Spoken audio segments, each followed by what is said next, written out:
para o Bruno, também aos adultos e de todas as faixas etárias. Seja bem-vindo ao canal do professor Álvaro Bruno para mais uma videoaula da Escola Bíblica Dominical da nossa querida CPAD, a lição de juvenis de 15 a 17 anos, primeiro trimestre de 2025. Estamos já meditando sobre uma viagem pelo Antigo Testamento. Nosso comentarista é o Tiago Panzariello.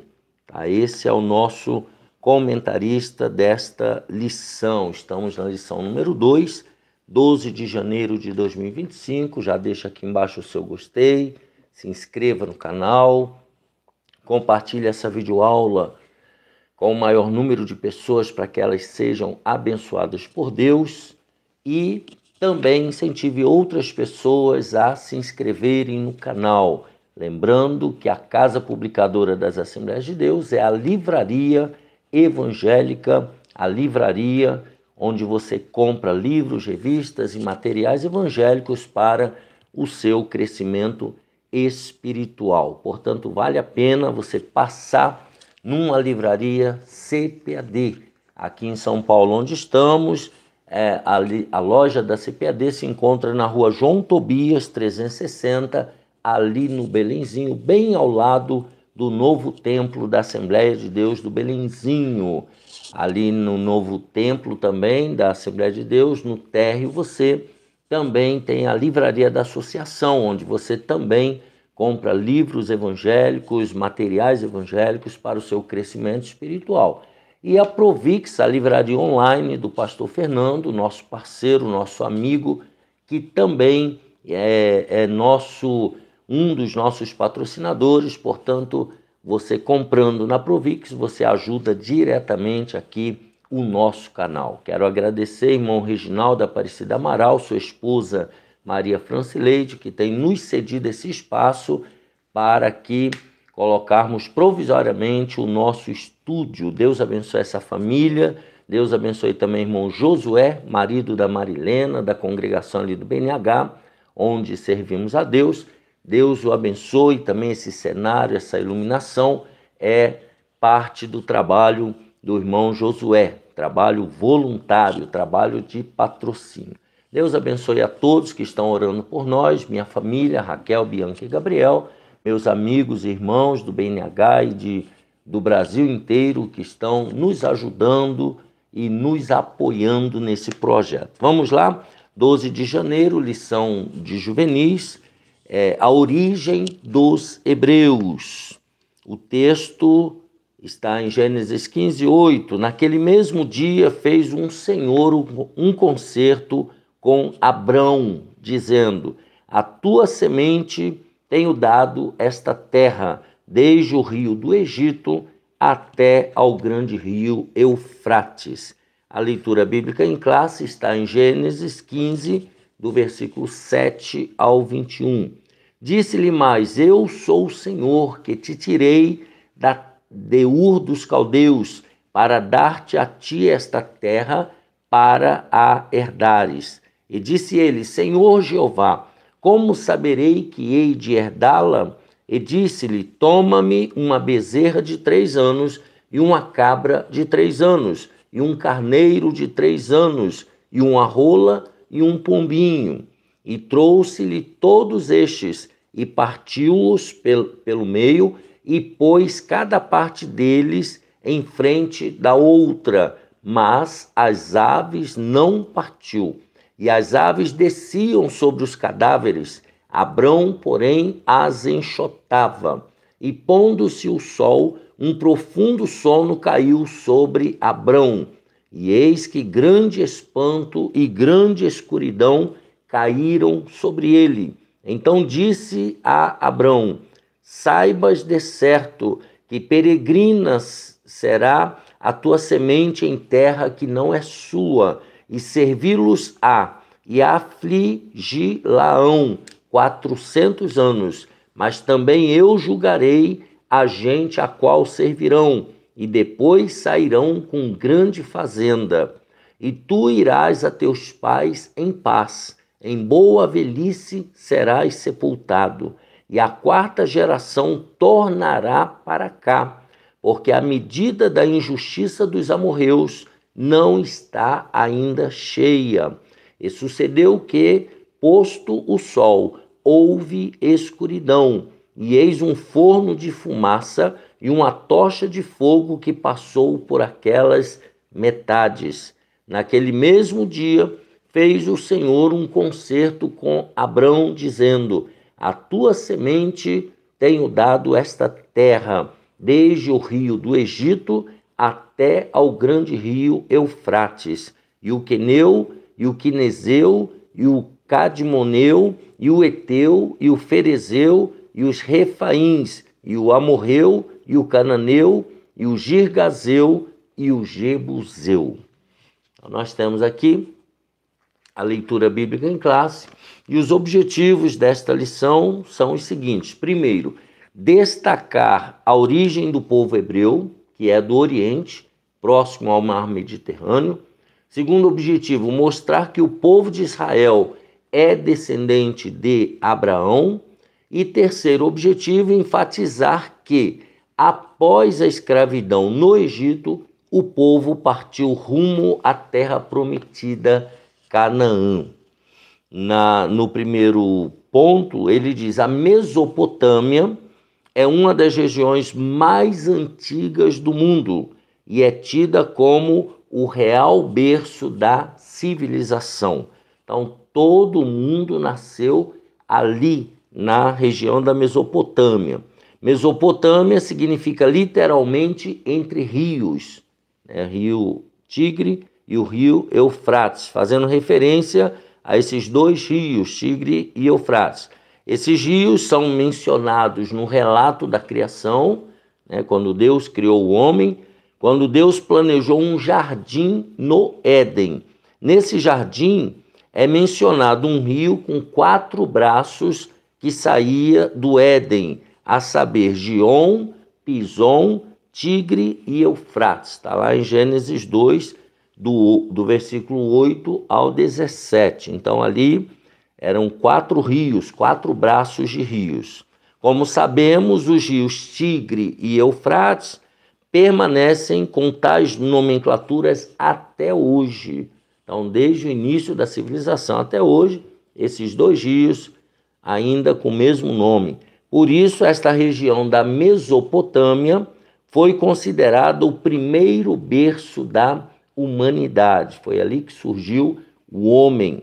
Além da importância histórica como início da civilização, este território também foi o lugar de onde saiu o primeiro patriarca, Abraão. Com ele teve início a história do povo hebreu. Então, Abraão, ele surge aí na história a partir do finalzinho do capítulo 11 do Gênesis, comecinho do capítulo 12, tá? Ele sai aí dessa região da Mesopotâmia. Vamos ver a origem de Abraão. O grande patriarca era oriundo de uma família idólatra, em Ur dos Caldeus, local de seu nascimento e onde viveu parte de sua vida. Então, Abraão era de Ur dos Caldeus, era naquela região, mas uma outra cidade. O pai de Abraão, o Tera, era idólatra. Ele fabricava materiais de idolatria. E este fato nos indica que aquela região, era adepta do politeísmo, quando as pessoas servem a vários deuses. Para esse povo, então, seus deuses possuíam características e sentimentos humanos, e a eles atribuíam-se obras da criação, como o céu, a terra, a chuva, os montes, o vento, etc. Então, esses deuses que eram fabricados pelo pai de Abraão, pela família de Abraão, eles tinham formatos de seres humanos e eram adorados, eram idolatrados. Em dado momento, o pai de Abraão, Tera, juntamente com toda a sua família, se muda de Ur dos Caldeus para Harã, local onde Tera viria a morrer, a falecer. ainda na região da Mesopotâmia. Eles não tinham saído completamente daquela região. Todavia, Harã fica a mais de 900 quilômetros de distância de Ur.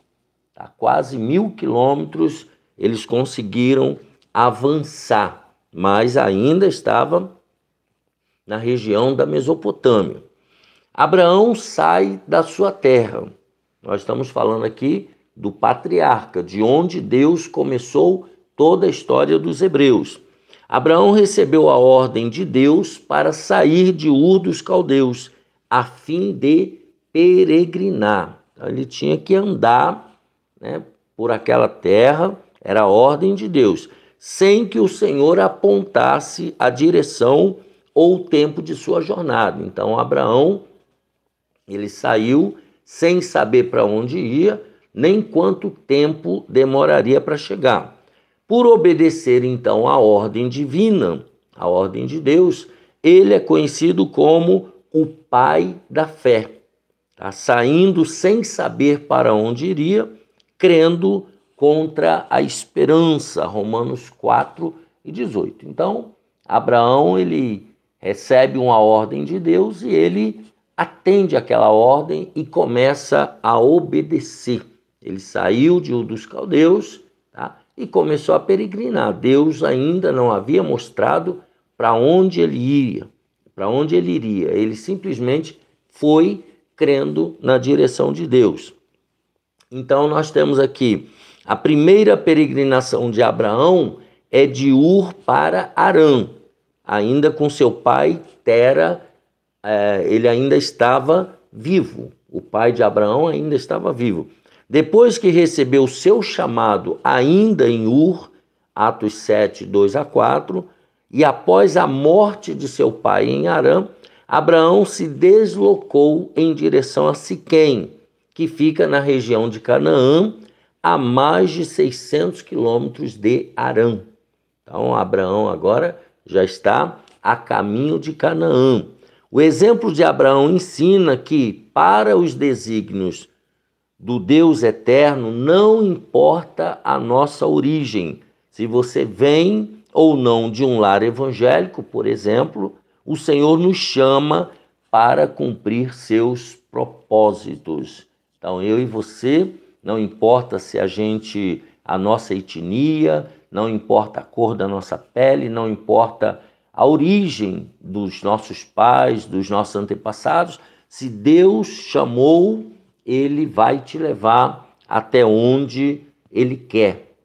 E eu e você só temos que atender o convite de Deus e obedecer à ordem de Deus. Aqui nós temos Abraão saindo da terra dele, de Harã até Canaã, 600 quilômetros aproximadamente.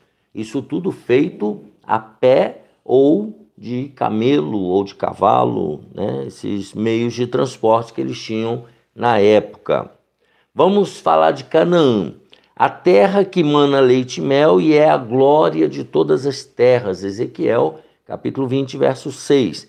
Essa é a terra de Canaã, a terra prometida ao patriarca Abraão. Canaã era habitada por vários povos idólatras, dentre os quais os filisteus foram os que deram muito trabalho aos israelitas. Essa região até hoje é palco de disputas e guerras. Então, é um local, é uma terra muito abençoada, mas é também uma terra muito cobiçada. Vários povos vivem em guerra por causa de Canaã. Nós estamos falando de Jerusalém, daquela região hoje em dia. Quando Abraão chegou a Canaã, habitou em Siquém. Então o Senhor o visitou e lhe disse: a tua semente darei esta terra. E edificou ali um altar ao Senhor que lhe aparecera. Gênesis 12:7. Posteriormente, logo a seguir, o grande patriarca dirigiu-se a Betel, onde armou a sua tenda, edificou um altar ao Senhor e invocou o seu nome. Então veja que ele foi caminhando, habitou em Siquém, depois foi para Betel e todos os lugares para onde ele ia, caminhando pela fé, ali ele fazia um altar ao Deus que o dera essa ordem. Tá? A peregrinação de Abraão. Peregrinação. Após habitar por um tempo na região de Canaã, com muitos bens e pastores de ovelhas, sobreveio uma fome àquela terra, fazendo com que Abraão se mudasse novamente, desta vez em direção ao Egito. Então, Abraão, ele era nômade. A sua família, a princípio, era nômade. Eles ainda não tinham chegado no destino. Tá? Passado algum tempo no Egito, né, teve fome ali naquela região de Canaã, eles desceram para o Egito. Passou algum tempo lá no Egito, Abraão retornou a Canaã. E nesse local, ele e seu sobrinho Ló se separaram. Ló foi para o Vale do Jordão, na direção leste, e Abraão habitou entre Hebrom. E ali, de novo, construiu mais um altar ao Senhor. Gênesis 13, 18, mostrando aqui a fé de Abraão no único Deus real e verdadeiro, aquele que aparecera a ele e dera ordem para ele sair da terra dele, que Deus iria mostrar uma terra onde ele iria viver, onde a nação de Israel iria se estabelecer. Então perceba que em todo lugar onde Abraão habitou, ele edificou um altar ao Senhor, demonstrando a sua crença, a sua fé em Deus. Isso nos mostra, aqui já temos uma aplicação, isso nos mostra a importância da adoração como estilo de vida e de priorizar a comunhão com Deus e a vontade de Deus. Tá? Então é muito importante, quando fala de altar, fala de adoração, fala de comunhão e intimidade com Deus, e também fala de obediência à vontade de Deus. Abraão ainda construiria um último altar ao Senhor, desta vez no Monte Moriá, local simbólico onde Isaque, o filho prometido, foi levado para ser sacrificado. Então ali foi concretizada a aliança de Deus com Abraão, né? Quando Deus manda que ele leve Isaque para ser sacrificado naquele monte. A providência e as promessas divinas, honrando a fé e a obediência de Abraão, depois que tudo que Abraão fez, né? Disposto a oferecer até o que tinha de mais precioso ao Senhor, Deus providencia o cordeiro, né? Soa-lhe isso familiar? Um filho a ser sacrificado, a provisão do Senhor, enviando um cordeiro para a expiação dos pecados? João 1, 29. Lógico que isso aqui está apontando para a vinda do Messias, apontando para a chegada de Jesus como o verdadeiro cordeiro que tira o pecado do mundo. O Deus que proveu tal cordeiro para substituir Isaque, lá no monte do sacrifício, é o mesmo que enviou seu único filho para nos substituir lá na cruz do Calvário. Além disso, Deus faz 3 promessas a Abraão. Primeira promessa, a primeira de que a sua descendência herdaria a terra de Canaã. A segunda promessa, de que seus descendentes formariam uma grande nação. E terceira promessa, a de que os seus descendentes abençoariam as nações. Então hoje, por exemplo, nós somos abençoados com Jesus de Nazaré. Por quê? Veio do povo hebreu, veio de Jerusalém. Então nós somos abençoados em Cristo Jesus. Tudo que nós temos e somos hoje, nós agradecemos a Deus, que em Cristo Jesus nos fez servos e servas dele. Voltemos agora, falemos do Egito.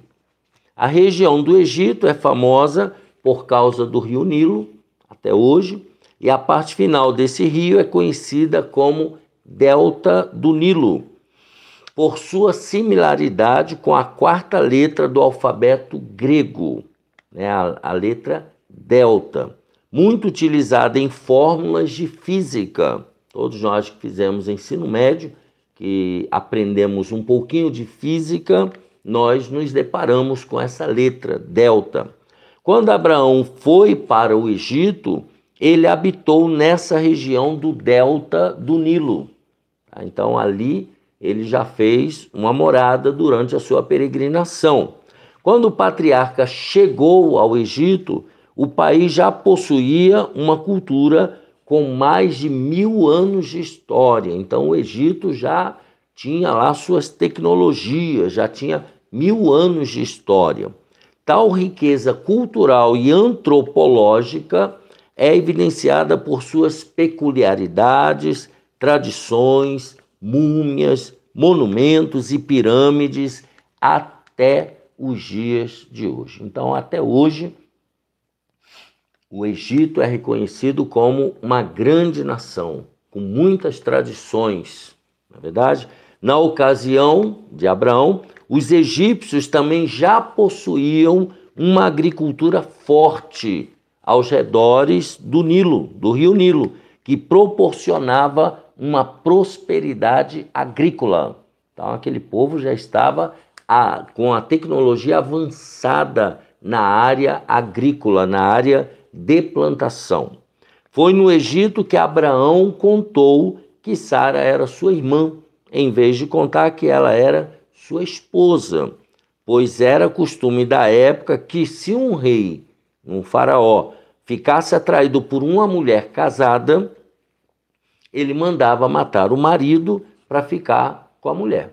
Isso fazia parte ali daquela cultura. Todavia, Deus interveio e apareceu ao faraó, impedindo-o de proceder desta maneira, e liberando o casal para seguir a sua jornada. Esse relato está em Gênesis 12, do versículo 14 ao 20. Então, Abraão inventou, ele falou uma meia-verdade, porque naquela época todos eles eram família, né? Eram cunhados, eram primos, eram sobrinhos. Então, a Sara, ela era meia-irmã, né, de Abraão. Então, era comum esses laços familiares, né? Então, ele não mentiu completamente, mas ele omitiu que ele era o marido dela, ficou com medo de morrer, né?